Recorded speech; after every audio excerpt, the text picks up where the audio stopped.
Le Moyen Âge est une période historique qui s'étend généralement du VE au XVe siècle. De nombreux événements intrigants et parfois difficiles à comprendre se sont déroulés à cette époque. Dans la vidéo d'aujourd'hui, nous allons nous pencher sur des faits difficiles à croire concernant le Moyen Âge. 1. Le mariage. Au Moyen Âge, le mariage n'avait pas les modalités modernes que nous connaissons aujourd'hui, et l'institution du mariage variait selon la religion, la culture, la classe sociale et la région. Le mariage était généralement considéré comme un accord entre les familles. Les familles tenaient souvent compte de facteurs tels que la propriété économique et foncière lorsqu'elles organisaient les mariages afin de maintenir et d'améliorer leur statut social. Au Moyen Âge, le mariage était souvent célébré lors de cérémonies religieuses administrées par l'Église. L'Église considérait le mariage comme une institution sacrée et contraignante. Les cérémonies religieuses contribuaient à garantir le contrat de mariage. Les parents jouaient souvent un rôle influent dans le mariage de leurs enfants, participant activement au choix du partenaire et à l'organisation du mariage. Dans certaines sociétés, les mariages d'enfants étaient fréquents, en particulier dans les classes nobles. Dans ce cas, les rapports physiques entre les jeunes couples mariés étaient souvent reportés pendant un certain temps. En résumé, le mariage au Moyen Âge était une institution façonnée par des normes sociales et des intérêts économiques. Pendant cette période, le mariage était souvent considéré comme une institution stratégique basée sur des facteurs sociaux et économiques, plutôt que sur des préférences individuelles et un contexte émotionnel au sens moderne du terme. 2. Les relations sexuelles. Comme vous pouvez l'imaginer, le Moyen Âge est souvent fortement influencé par les normes religieuses. L'Église établissait des règles strictes concernant le mariage et les relations sexuelles, imposant des punitions à ceux qui n'adhéraient pas à ces règles. Il était généralement mal vu que des célibataires s'engagent dans une activité sexuelle. Dans les sociétés médiévales, les relations sexuelles n'étaient généralement considérées comme acceptables que dans le cadre du mariage. Les relations hors mariage étaient généralement mal perçues par la société, en particulier au sein des classes aristocratiques. Les normes morales et les valeurs éthiques ont joué un rôle important dans le comportement sexuel.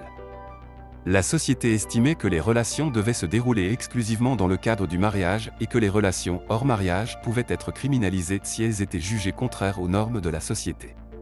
L'Église et l'État disposaient de diverses méthodes pour punir de tels comportements. 3. Chasse aux sorcières. Au Moyen Âge, la chasse aux sorcières est un phénomène qui s'est généralement intensifié en Europe entre le XVe et le XVIIIe siècle. Pendant cette période, en particulier au XVIe et XVIIe siècle, de nombreuses femmes, et parfois des hommes, ont été accusés de sorcellerie et ont subi des violences, ont été jugés et ont vu leur vie prendre fin. L'une des principales raisons de la chasse aux sorcières est l'évolution religieuse et sociale. Sous l'influence de l'Église catholique, la sorcellerie était considérée comme une collaboration avec le diable. Simultanément, l'incertitude sociale et économique provoquait la peur et la paranoïa au sein des communautés. Les chasses aux sorcières commençaient souvent lorsque les personnes accusées de sorcellerie étaient considérées comme ayant conclu un pacte avec le diable. Les sorcières étaient accusées de divers actes malveillants et étaient censées avoir causé des catastrophes dans la société. Lors des chasses aux sorcières, les aveux étaient obtenus par la violence envers les accusés.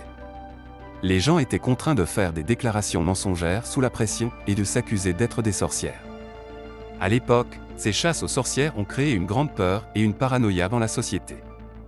Les gens n'hésitaient pas à accuser leurs voisins et même les membres de leur famille de sorcellerie. Cela a créé une atmosphère qui a perturbé l'ordre social et affaibli les relations humaines. Les chasses aux sorcières ont lentement pris fin avec le siècle des Lumières.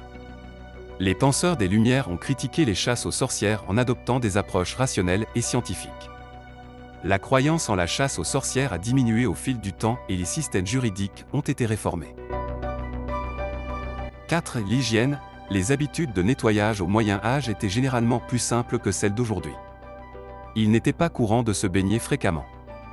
Dans la noblesse, le bain était rarement pratiqué, mais on utilisait souvent des parfums et d'autres méthodes pour masquer les odeurs.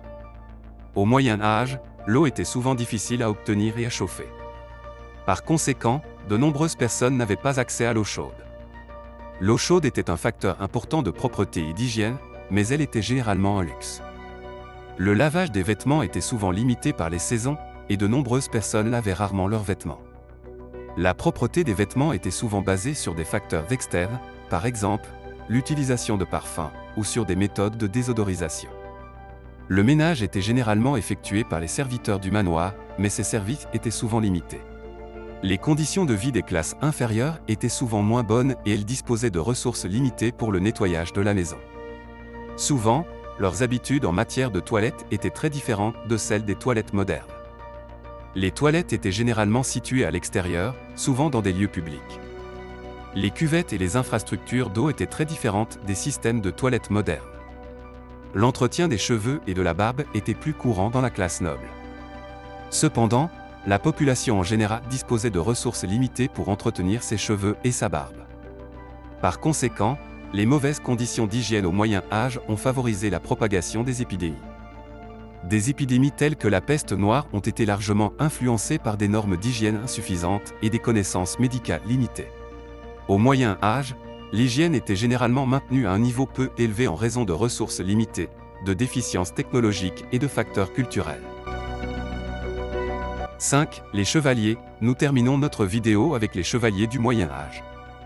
À cette époque, les chevaliers étaient des guerriers représentant l'élite militaire appartenant aux classes nobles, souvent définis par des principes moraux et un ensemble de règles appelées vertus chevaleresques. Les chevaliers ont joué un rôle important en Europe au cours du Moyen Âge, du XIe au XVIe siècle. Les chevaliers étaient généralement formés dès leur plus jeune âge, et un garçon devait généralement être issu d'une famille noble pour devenir chevalier. L'entraînement des chevaliers comprenait des compétences telles que les arts martiaux, le combat à cheval, le maniement de l'épée et les tournois. Certaines règles et principes guidaient également le comportement des chevaliers. Ce concept, appelé chevalerie, fait référence à un code qui définit le comportement approprié et les vertus des chevaliers. Par exemple, le respect de l'ennemi en cas de reddition est une attitude pour laquelle les chevaliers qui suivent ces principes sont loués. Les chevaliers portaient souvent de lourdes armures pour protéger leur corps contre les coups de flèche, de lance ou d'épée. De plus, les chevaliers étaient souvent équipés de diverses armes telles que des boucliers et des épées longues. En outre, les chevaliers étaient généralement au centre du système féodal et jouissaient d'un certain statut au sein de la classe noble. En tant que protecteurs et guerriers des nobles, les chevaliers étaient souvent soutenus par les propriétaires terriens. Vers la fin du Moyen Âge, l'évolution des tactiques de combat et de la technologie a commencé à ébranler le rôle traditionnel des chevaliers. Les armures lourdes et les tactiques de guerre à cheval sont devenues de plus en plus inefficaces avec la diffusion des armes à feu. Nous voici arrivés à la fin de notre vidéo sur les faits étranges et obscurs du Moyen Âge. N'oubliez pas de nous faire part de vos opinions sur notre vidéo et sur le Moyen Âge dans la section des commentaires.